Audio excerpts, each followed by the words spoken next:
ce coin de rivière, j'ai choisi de mettre un petit leurre Yo-Zuri, le Snap Beam.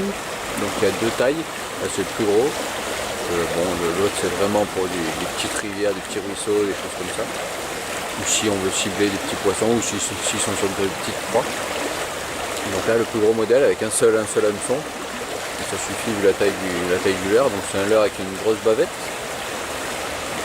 qui vibre beaucoup donc. Il vibre énormément, elles sont très bien travaillées dans la canne. Donc moi j'aime beaucoup ça en rivière, sentir mon leurre travailler. On sent tout de suite si on a pris une algue, si on a pris quelque chose. Donc c'est un leurre qui se lance très loin. Là j'arrive à traverser la rivière sans problème.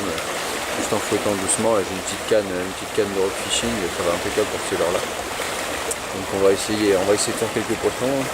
C'est essentiellement chevenne et truite ici. Donc on va voir. J'espère que ça va donner.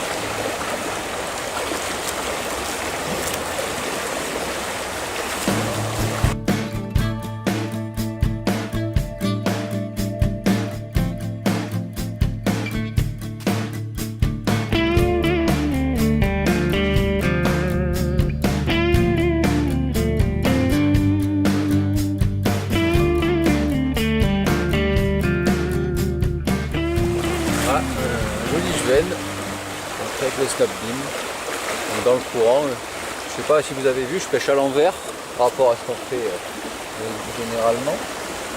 Ah, il est bien piqué. Justement voilà, le fait de pêcher à l'envers au poisson nageur, il présente beaucoup mieux, beaucoup plus lentement. Et le poisson se pique généralement mieux parce qu'il attaque par l'arrière. Donc du coup on a beaucoup moins de ratés. Beaucoup moins de ratés en pêchant en descendant, et ça permet de peigner tout le courant. Je jette en face, je ramène mon leurre en travers du courant, donc je vais peigner tout le courant doucement, je ralentis ma récupération au fur et à mesure que je vais dans le courant, et donc en faisant ça, le poisson va sortir souvent du bord, il va sortir, il suit, arriver devant le courant, généralement il voit que ça va lui échapper, hop, et c'est là qu'il le chope. Donc il faut un frein pas trop serré parce que le poisson généralement quand il vient d'en dessous, il repart tout de suite dans son trou. Et puis voilà, on a vu que ça marchait. On va essayer encore d'en taper d'autres.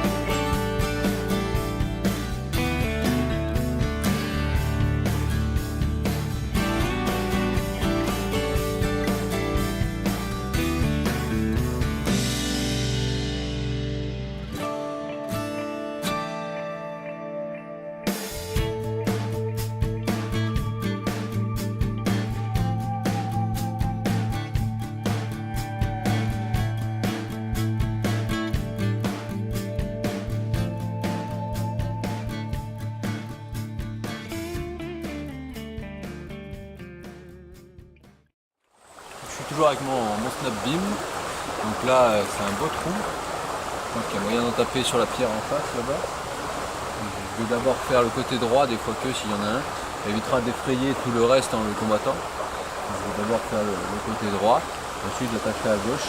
Et pareil quand on pêche les poissons comme ça, surtout les juvéniles qui sont beaucoup en bord, dès qu'on en prend un tout de suite le ramener, là je vais le brider sur la droite pour l'éloigner du trou, pour pas faire peur aux autres et essayer de faire plusieurs poissons sur le même poste. Donc l'avantage de pouvoir lancer loin le leurre, c'est vraiment ça. On peut peigner loin et éviter d'effrayer les poissons postés. Donc voilà, allez, parti.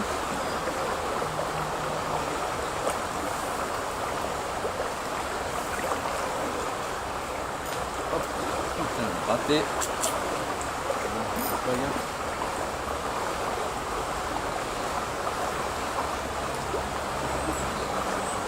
Hop, c'est tendu. Voilà. Tout de suite, dès que ça touche, faire très attention avec les juvéniles. En général, dès que ça touche, ils viennent voir. Donc tout de suite, dès qu'on a lancé, rabattre le pick-up et tendre le fil. Voyez un petit poisson. Voilà.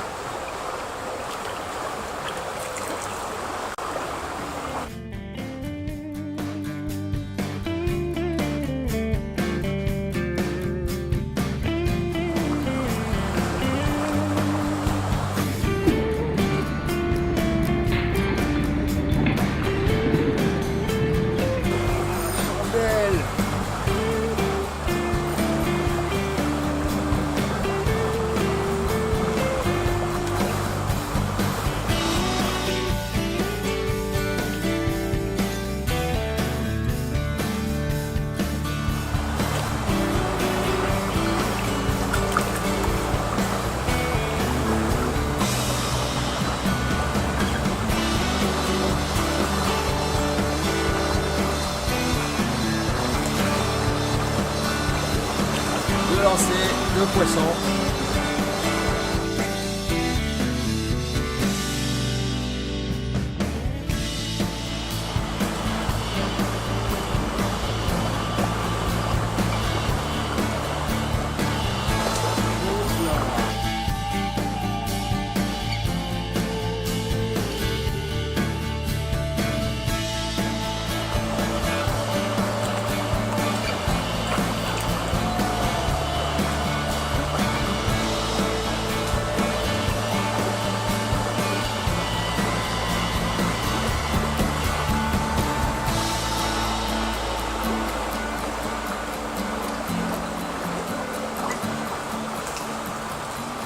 De lancer 2 poissons.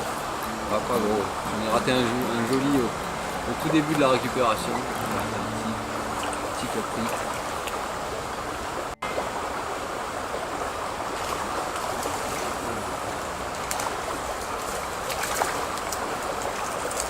Voilà, j'arrive à enchaîner les poissons sur le même poste.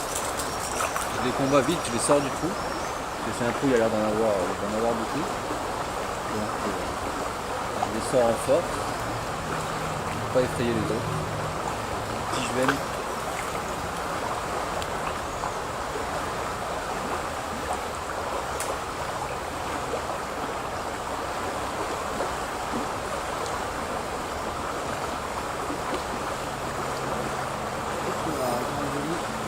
Ah, décroché. C'est un super bon leurre pour cette rivière, parce que là on voit par exemple ce trou là. Et au début 10 cm de fond à peu près, donc je ramène canne haute. Pour bien le faire passer juste sous la pellicule. Et au fur et à mesure de la récupération, je descends la canne pour plonger. C'est un leurre qui va descendre jusqu'à quarantaine de centimètres à peu près, donc je vais pouvoir peigner la rive, le plat de la rive jusqu'au milieu du courant un peu plus profond. Donc voilà, en jouant avec la canne, je descends, je monte la canne selon la profondeur que je veux. Donc voilà, c'est vraiment un bon leurre pour ici, ça décroche pas, on va dire, ça c'est très important, donc des bonnes distances de lancer, puis on voit que ça marche.